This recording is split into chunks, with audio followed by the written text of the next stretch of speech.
इस दुनिया में कोई भी फेल नहीं होना चाहता है। नोबडी। हर कोई अपने गोल को बिना फेल हुए ही अचीव करना चाहता है। हर कोई अपने ड्रीम लाइफ को बिना फेल हुए ही जीना चाहता है, क्योंकि उनको लगता है कि फेलियर एक ऐसी चीज है जो उनको उस लाइफ को जीने से रोक देगी जिस लाइफ को वो जीना चाहते हैं। फेलियर एक ऐसी चीज है जो उनको उस गोल को अचीव करने से रोक देगी जिस गोल को वो अचीव करना चाहते हैं। हम फेलियर को हमेशा नेगेटिव रूप में देखते हैं, जबकि फेलियर पॉजिटिव है। हम फेलियर को हमेशा बैड टीचर के रूप में देखते हैं, जबकि फेलियर एक गुड टीचर है। मैं आपसे बोल रहा हूं कि अगर आप फेल होने से डरते हो तो मत डरो, क्योंकि फेलियर ही सक्सेस की ओर ले जाने वाली सीढ़ी है। फेलियर ही आपके विजडम को जन्म देती है। फेलियर ही आपके उस बेस्ट वर्जन को बाहर निकाल कर लेके आती है जो आपके अंदर छिपी हुई होती है। आप कभी भी फेलियर के बिना सक्सेसफुल नहीं हो सकते। Do you know why?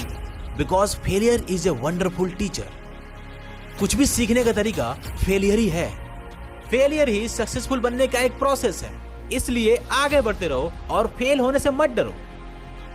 क्या आप किसी ऐसे इंसान को जानते हो जो हमेशा सही रहता हो, जो हमेशा सही चीजों को ही पाता हो? No, because that's impossible.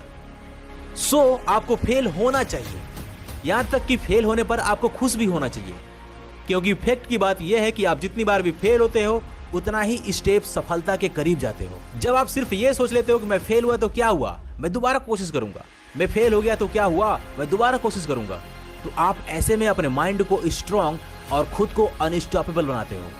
और ये स्ट्रांग माइंड आपके उस पर्सनालिटी को जन्म देती है जिसके बारे में आज तक आपको पता ही नहीं था। अगली बार जब भी आप फेलियर का सामना करोगे तो इस बात को याद रखना कि इस दुनिया में जितने भी बड़ी से बड़ी चीजें क्रिएट की गई हैं, उनके क्रिएटर्स को ये मालूम है कि ये चीजें कैसे बनती हैं, कौन से तरीके से बनती हैं, क्या क्या करने पर बनती हैं। लेकिन इससे ज्यादा उनको ये बात मालूम है कि ये चीजें क्या क्या करने पर नहीं बनती हैं, कौन से तरीके अपनाने पर नहीं बनती हैं। जानते हो क्यों? क्योंकि उनको सही तरीकों को जानने के लिए गलत तरीकों से होकर गुजरना पड़ा था, यानी कि फेलियर से होकर गुजरना पड़ा था। Because failure is a wonderful teacher. Failure ही आपको बताता है कि आप रॉन्ग डायरेक्शन में हो। आप सभी को पता है कि थॉमस अल्वा एडिसन ने बल्ब का निर्माण किया था, और उनको बल्ब बनाने के सिर्फ एक सही तरीके के बारे में जानने के लिए हजारों गलत तरीकों से होकर गुजरना पड़ा था। यानी कि जितनी बार भी वो फेल हुए उतनी ही बार वो सक्सेस के और करीब पहुंचते गए। फेलियर से हमें अब डर लगने लगा है।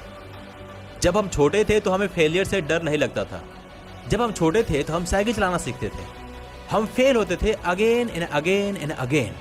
हमें चोट लगता था again and again and again. हम उठते थे again and again and again. हम कोशिश करते थे again and again and again.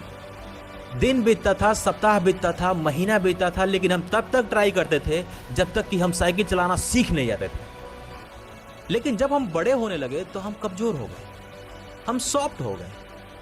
अब हमें दर्द बर्दाश्त नहीं होता है। अब हम एक बार गिरने पर उस साइकिल पर चढ़ने की हिम्मत नहीं करते। अब हम बहाना करते हैं कि ये चीजें मेरे लिए नहीं बनी हैं। But it is not truth, क्योंकि सच्चाई यह है कि अब आप सॉफ्ट हो गए हो, अब आप लेजी हो गए हो। अब और नहीं, अब और नहीं, आपको खुद से सही बोलना होगा। उठो और दोबारा उसी साइकिल पर बैठो। सीखो कि आप क्यों फेल हुए, बट मेक श्योर कि आपको इस बार फेल नहीं होना है। मेक श्योर कि आप इस बार पहले से ज्यादा स्ट्रांग हो, एंड मेक श्योर कि आपको इस बार वो गलती नहीं करनी है जो आपने पिछली बार की थी। And remember one thing, failure सिर्फ तभी होता है जब आप रुक जाते हो। फेलियर सिर्फ तभी होता है जब आप हार मान जाते हो। अगर आप फेल नहीं होगे तो आप कभी भी सक्सेस को अप्रिशिएट नहीं करोगे। सो अगर आपने कभी ट्राई किया हो और फेल्ड हो गए हो तो कोई बात नहीं, no matter. Try again, fail again, try again, fail again, and go closer to your success. Change your think, change your life.